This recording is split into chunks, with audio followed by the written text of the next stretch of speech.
வணக்கம், இது ராஜபிரியன் ரிவ்யூ. இப்போ மொட்டை கடுதாசி எதை சொன்னார் விஜேஎஸ் நேற்று எபிசோடில் லாஸ்ட்டில், அதை வச்சு மட்டுமே ட்ராவல் பண்ணுற முடியாது ஃபுல்லாக அப்படின்னு சொல்லிட்டு கேப்டன்சி அதை கேட்டு நேற்றே அடிச்சிட்டாரு. ஸோ அடுத்து பார்த்தீங்கன்னா ஒரு டாஸ்க் வைக்கிறாங்க, யாருடைய உறவை நீட்டிக்கணும், யாருடைய உறவை துண்டிக்கணும் அப்படின்னு சொல்லிட்டு.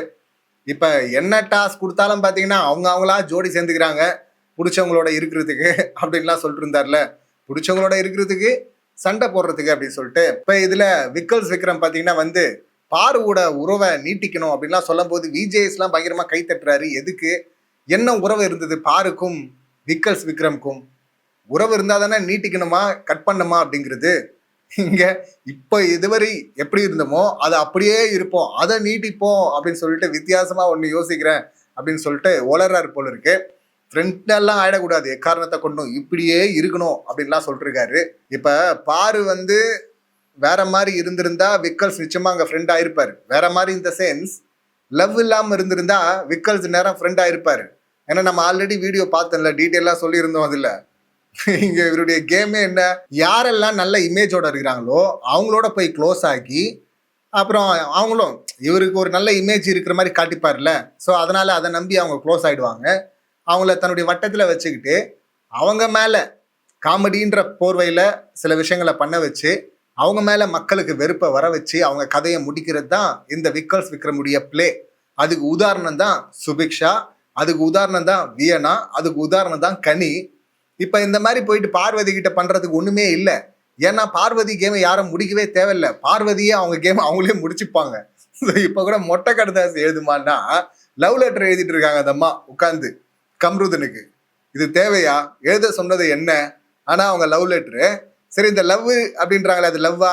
வெளியில ஒரு ஆள் இருக்கான், இவங்களுக்கும் வெளியே ஒரு ஆள் இருக்கு. அந்த பக்கம் எஃப்ஜேக்கு வெளியே ஒரு ஆள் இருக்கு, வேணாக்கு வெளியில ஆள் இருக்கு, ஆனாலும் இங்க லவ். ஆதிரைக்கு வெளியே ஆள் இருந்தது, ஆனாலும் முதல் லவ். இப்ப பார்வதிக்கு வெளியே ஆள் இருக்கு, ஆனாலும் இங்க லவ். ஆனா இங்க என்ன கொடுமைன்னா, பார்வதி இதுக்கும் அல்டிமேட்டா மேல. இவங்களுக்கு வெளியே ஆள் இருக்கு, இங்க ஒரு லவ்னு போறாங்க, அந்த லவ்னு போறவனுக்கு இன்னொரு ஆளு. அதான் ஃப்ரெண்டுன்னு ஒட்டிட்டு இருந்தாலும் இவங்க அரோரா அந்த லிஸ்ட்ல தான் இருக்கிறாங்க. அதுக்கான குறும்பட காட்சிகள்லாம் கூட வந்துட்டு இருக்கு.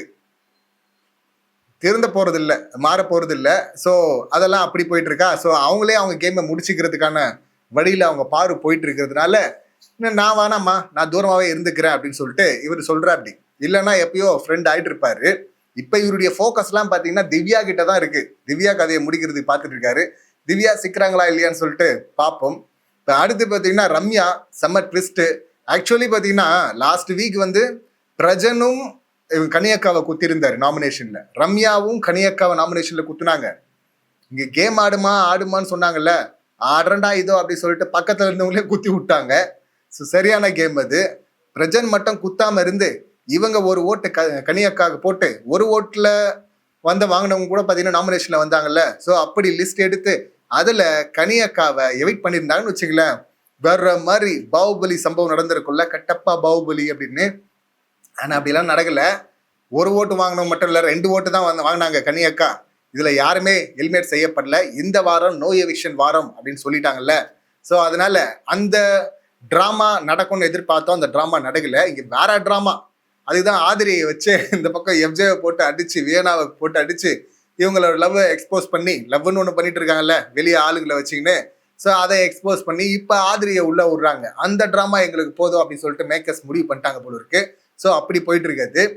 இந்த பக்கம் ரம்யா சபரியை துண்டிக்கிறாங்க அப்படின்னு நினைக்கிறேன். ஏன்னா வீட்டில இருந்து வந்த இன்ஃபர்மேஷனும் என்ன, கனி சபரி இவங்க கூட இருக்கிறதுனால நீ தெரிய மாட்டேங்கிற அப்படின்னாங்க. கனியக்காவை நாமினேஷன்ல குத்துனதுக்கு அப்புறமும் பார்த்தீங்கன்னா கொஞ்சம் தெரிஞ்சாங்க. பெஸ்ட் பர்ஃபார்மரா அவார்ட்லாம் கொடுத்தாங்க. கொஞ்சம் தான், ஒரு 2 நாள் கூட நிம்மதியா இருக்க முடியல அப்படிங்கிறது தான் ரம்யாவோட நிலைமை. ஏன்னா விஜய் வீக்கெண்ட்ல பாராட்டுவாருன்னு பார்த்தா, உங்களை யாரா பெஸ்ட் எடுத்துட்டு போய் அங்க கொடுக்க சொன்னது அப்படின்னு சொல்லிட்டு அந்த மாதிரி தான் கழுவி ஊத்திட்டாரு. அவங்களும் அழுதுட்டு இருந்தாங்களா, காமெடியா இருந்தது அது. ஸோ இப்ப அடுத்து சபரிய நாமினேஷன்ல போடுவாங்க நாளைக்கு அப்படின்னு சொல்லிட்டு இப்பவே நான் கெஸ் பண்றேன். வெயிட் பண்ணி பார்ப்போம் என்ன நடக்குது அப்படின்னு சொல்லிட்டு. துண்டிப்பு அப்படிங்கறத சபரி கொடுத்தாங்களோ அப்படின்னு தோணுது ப்ரமோ பார்க்கும்போது. ஏன்னா அவருடைய ரியாக்ஷன்லாம் பார்க்கும்போது அப்படிதான் இருக்கு. நீட்டிப்பு பார்த்தீங்கன்னா எனக்காக ஒருத்தர் இருக்கணும்னா பாரு அப்படின்றாங்க. ஆக்சுவலி பார்த்தீங்கன்னா விக்கல்ஸ் விக்ரம் பிளே அப்படின்னு சொல்லிட்டு அவங்க மேல தப்பான இம்ப்ரெஷன் வர வச்சு அவங்க பேரை கெடுக்க பார்த்தா இவங்க கூடவே இருந்து குத்திடுவாங்க. ஏற்கனவே கனியக்காவை குத்துனாங்க, பார்வதியோட எதில் நின்று ஆட முடியாது அப்படிங்கிறதுனால பார்வதி கூட ஃப்ரெண்ட் ஆகி இப்ப கனியக்காவை குத்துன மாதிரி அங்க குத்தணும் அப்படின்னு சொல்லிட்டு ரம்யா பிளான் பண்றாங்க அப்படின்னு நினைக்கிறேன். இது இந்த பக்கம். அடுத்து பாத்தீங்கன்னா பார்வதி எஃப்ஜேவை சூஸ் பண்றாங்க. நீட்டிப்புமா அப்படின்னு கேட்டா அடுத்து கம்ரு அப்படின்னு போயிடுவாங்க போல இருக்குது. கம்ரு கிட்ட போய் கேட்டா அரோரா அப்படின்னு போயிடுவாரு போல இருக்குல்ல. அரோரா கிட்ட கேட்டா கம்ரு அப்படின்னு போயிடுவார்ல. கொடுமை இதெல்லாம். இப்படி போனாங்கன்னா மோசம் அப்படின்னு தான் சொல்லணும். ஸோ இங்கே வந்து நீ துண்டிக்கிறது வந்து எஃப்ஜே அப்படின்றாங்க. ஆல்ரெடி துண்டிச்சு தானே இருக்கிறீங்க ரெண்டு பேரும். எப்போ நீங்க ரெண்டு பேரும் சேர்ந்தீங்க? ஸோ இப்போ துண்டிச்சிருக்கிறோம்ல, அப்படியே இருக்கணும் அப்படின்னு சொல்லிட்டு சொல்ல வராங்க போல இருக்கு. இருக்கிறது நல்லதுதான், அவனை எதிரில் வச்சுதான் ஆடணும். நல்லாவே டீல் பண்றாங்க. எஃப்ஜேவை கதற விடுறாங்க. நேற்று கூட பார்த்தீங்கன்னா இந்த மாதிரி சம்பவத்தை சூப்பரா ஸ்கோர் பண்ணாங்க பார்த்தீங்களா பார்வதி. அங்கதான் நிக்கிறாங்க பார்வதி மீடியா பர்சனா நிக்கிறாங்க அங்க. இங்க வந்து அதே போல ஒரு சம்பவம் போன வாரம் நடக்குது. இவன் வந்து பிரஜன் வந்து அவங்க ஃபேமிலியை பத்தி பேசிட்டாரு அப்படின்னு சொல்லிட்டு அப்படியே ரியாக்ஷன்லாம், ஷாக் ரியாக்ஷன்லாம் கொடுக்குறான். அப்படியே முறைகிறான், கெட்ட வார்த்தை பேசுறான். அப்படி அவன் மேல இரக்கமே வரல போன வாரம். ஆனா வந்து இந்த வாரம் பாரு மேல பாவம் பா அந்த பொண்ணு அப்படின்னு இறக்கப்படம் வைக்கிறாங்கல்ல. ஏன்னா அடிபடு சின்னதா ஏதோ ஒரு அடிபட்டு இருக்கு, அதை போயிட்டு பாத்தீங்கன்னா பெருசா கட்டெல்லாம் போட்டு வேலை செய்ய முடியாதுன்னு சொல்லிட்டு மொத்த வேலையும் அவங்கள செய்ய வச்சு, அதாவது எப்படி எந்த அளவுக்கு போனான்னா வெளியே இருந்து யாராவது சொல்லுங்க, மெனு சொல்லுங்க, என்னென்ன போடணுன்ட்டு அதை போட்டு நான் கலக்குறேன் அப்படின்றாங்க. அப்படி சொன்னா கூட அதுவும் டாஸ்க்ல வந்து ஹெல்ப் பண்றது தானே, அப்படி கூட யாரும் பண்ணக்கூடாது அப்படின்னு சொல்லிட்டு அந்த அளவுக்கு வைத்தறிச்சலை காட்டினாரு இந்த எஃப்ஜே. இப்ப அந்த வைத்தறிச்சலால இவங்களுக்கு இந்த பக்கம் ஸ்கோர் ஏறிச்சு பார்வதிக்கு. ஒரு விதத்துல அங்கங்க டீல் பண்றது நல்லதா இருக்கு பார்வதி இந்த எஃப்ஜேவை. இந்த வடலை புள்ள அப்படின்னு ஆல்ரெடி சொல்லியிருந்தாங்க. எஃப்ஜே துல்றான் சார் அப்படின்னு சொல்லியிருந்தாங்க.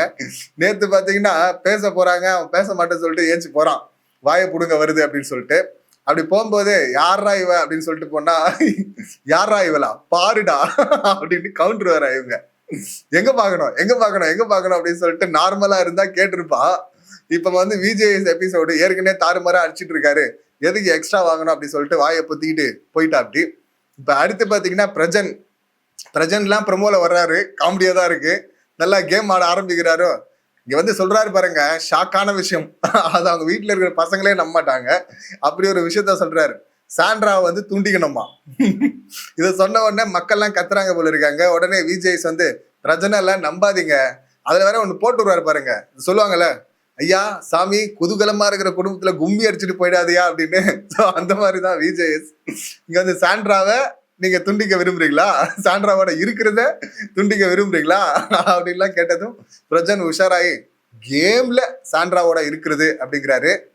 ஐயா கப்புள்ஸ் நல்லா இருக்கிறாங்க. இப்போதைக்கு பார்க்கும்போது கொஞ்சம் டிராமா, சில விஷயங்கள் வார்த்தையை விடுறது, இந்த மாதிரி விஷயங்கள்லாம் இருக்கு.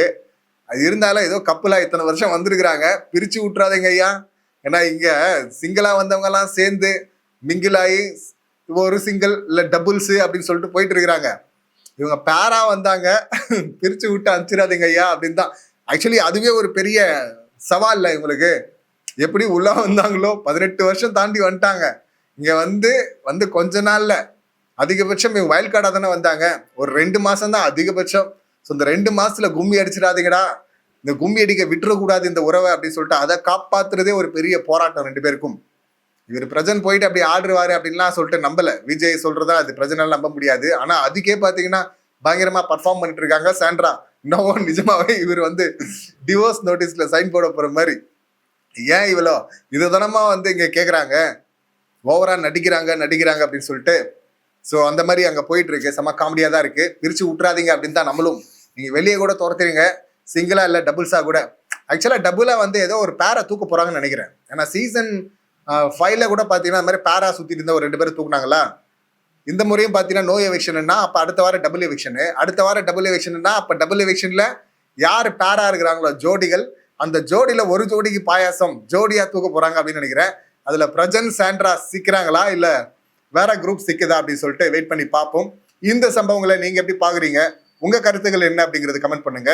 மீண்டும் அடுத்த வீடியோல சந்திக்கலாம். நன்றி, வணக்கம்.